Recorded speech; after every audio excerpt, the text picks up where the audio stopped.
What's up world, welcome back to my channel. Vladi B here as always, and today instead of talking about crypto, I want to talk to you about a few books actually, that can really change your life if you pay attention and follow the advice in the book. Not just read it and forget about it and put it back in the shelf or back in the library, but actually do what it says in the book, take the advice, follow it, follow through with it, and then it will make a huge difference in your life. So real quick video, let's get started. The first book, you probably have heard about it before at least once in your lifetime, at the very least, because this is a classic.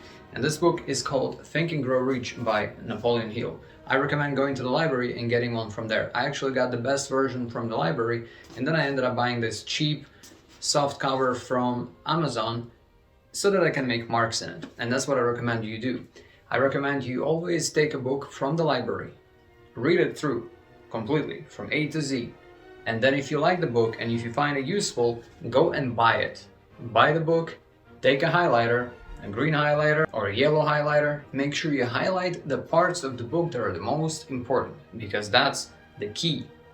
The highlighter, not the highlighter, but putting the highlighter and the book together will actually make magic happen for you. Now, this video is not about teaching you how to read books, although that would be a really great advice on teaching you how to read a book. So you should always start from table of contents. I'm just kidding, I'm not going to get into how to read a book. There is actually a book called How to Read a Book, and I've taken it from the library. I didn't like it personally, I thought it was too much, but it did give me a couple points. So out of the whole book, I ended up taking a couple points for myself that helped me to read better, to read faster. So definitely, start with the table of content, see which chapters relate to you the most, and it really depends on what you're reading. Of course, if you're reading a novel, you have to read it from A to Z, but I don't even read novels. Honestly, I never read novels anymore because I think that's useless. It's just like watching a movie, and I'd rather watch a movie because it's faster. Reading is good for you. Of course, it's better than watching the movie in terms of if you don't read at all. So if the question is to read a novel or not to read ever at all, definitely read a novel. But if you're gonna take the time to read something useful that's gonna make an impact on your life. Unless you already are a millionaire and you have nothing else to strive for. In that case, you can just chill and enjoy the rest of your life. Now let's get back to the actual book. So Think and Grow Rich is talking about the principles that you can apply in your life to actually make a lot of things happen around you. It's all about how you think, setting goals and focusing on that goal, and determination, being determined. Napoleon Hill is talking in his book about a burning desire. He says the burning desire is what separates a regular average person from a person that is in the 1% or even 10% that actually achieves something in life. The burning desire makes you turn mountains, as they say. It makes you go a long distance and actually achieve something that you want to achieve. If you don't have the burning desire, you're always going to be living an average life because you don't really want to achieve anything. You don't have that burning desire, right? Imagine it as if you're trying to meet someone that you really like and you really want to approach that person. You have to have the burning desire to actually approach them. Otherwise, you will never have the guts to do it. You will always be thinking about doing it, but won't actually do it. So do it. Have a desire to read, because reading is extremely important and really good for you. The next book I want to pay your attention to is 7 Habits of Highly Effective People by Stephen R. Covey. When I used to work at a dealership many years ago, they used to send us to all sorts of trainings where we can improve our skills, our efficiency, and increase our market value basically of the employees, make us better managers, make us better employees, etc. So I've taken a whole course. It was a 2 or 3 day course, I can't remember anymore, but they gave us a nice box with the book and everything in it. The idea in this book is Stephen Covey is talking about the habits that make, again, people stand out from the average. So if you're going to be an average person, you're going to have average habits. But if you develop the right habits, the habits of highly effective people, you will see the difference immediately. But it definitely takes a while to develop the right habits for yourself. It's really hard and difficult to get rid of a bad habit. And it's also somewhat difficult to build a new habit too. And the way you have to build a new habit is you basically replace one bad habit with one good habit. You don't just get rid of one habit, you usually have to replace. And this is exactly why they have all those weird things out there. For example, if you want to quit smoking, you don't just quit and stop. Instead, they tell you, okay, you can eat this instead, you can do sunflower seeds, you can do candy, you can do different types of nicotine patches and whatnot, because everybody understands psychologically it's difficult to just take and throw away a bad habit. You need to replace it with something else. So definitely recommended book, 7 Habits of Highly Effective People.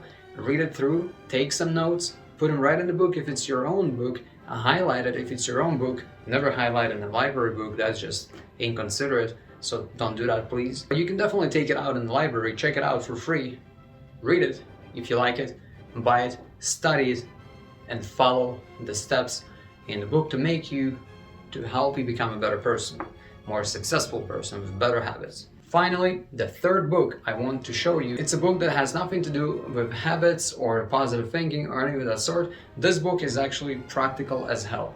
This book, I've put a lot of highlights in this book, and it's called Tax-Free Wealth. And it's actually from the Rich Dad Poor Dad company by Robert Kiyosaki. This one has actually been written by Tom Wheelwright. The Tax-Free Wealth by Tom Wheelwright actually will teach you how you can minimize the taxes that you're paying, which is a huge deal right now. If you're starting to make better money, a higher income, your tax bracket is going to go up and you will start paying a lot of money that you don't really want to pay to the government. The government has already taken enough money from everybody. The government is rich as hell. They just pretend to not have enough money. They tax us on everything. They tax you on buying every tiny little thing, on top of already taxing you on your income to begin with. So if I already been taxed on my income, why should I be paying more taxes on everything that I buy? Whoever sells it to me should be paying the taxes, if anything, because now that's their income, so they should be paying the taxes. But no, instead they're taxing the regular person on everything. Imagine how much money they're making on reselling a used car.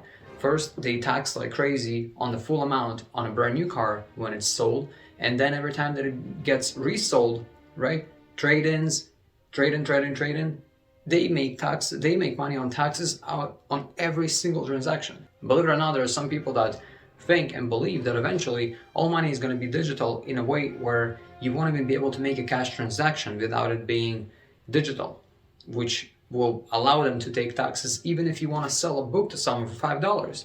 You'll end up paying taxes on those $5 that someone is giving you because it's not going to be digital, and they will get rid of all the actual cash money, the physical money. I hope that's not the case, but who knows, anything can happen in the future. And this book will teach you on the steps that you can take to actually reduce your taxes. And everything in this book is completely legal. So it has to do with real estate, it has to do with business, and of course it will require way more research beyond the book. But at least this is a stepping stone. This is an extremely well-written, good book to start with, and they have a bunch of books in the series. Tax-Free Wealth by Tom Wheelwright, amazing read. It will teach you a lot of good tips on how to manage your money and how to save your money from being taxed like crazy, especially when you start making a little bit more money. Because when you start making more money, you really have to protect your income. Otherwise, they'll just keep taking from you as much as possible. So sometimes it doesn't even make sense to get a raise, right? If you're making $80,000 and suddenly you jump to $100,000 and they're taxing you way more than they taxed you at $80,000. Now let's say you were taking home $60,000 after making 80, but now you got to $100,000 and your tax bracket jumped so high that you were still taking home $60,000. So what's the difference? What's the point? Right? If you're still taking the same amount of money home, might as well make 80,000, have less responsibility, and have the government take less out of your pay. But with this book, you can actually learn on what you can do with that extra income in such a way that they won't tax it, right? So you can open businesses, you can manage real estate, you can write off trips, you can write off vehicles, you can write off a lot of things. You can involve family that will help you write off taxes as well. So this is the third book, most practical out of all 3 in terms of actual advice, actual financial advice. I definitely recommend reading it. I'm not sure if you can find it in the library. I haven't looked. I just went and bought one on Amazon so that I can highlight and take notes and actually study this book. Leave me some comments below with some of the really good books that you've read that changed your life or helped change your life in any way, shape, or form. Definitely share that in the comments below. Also like this video for the algorithm. Subscribe to my channel to see more content, and I will see you in another video.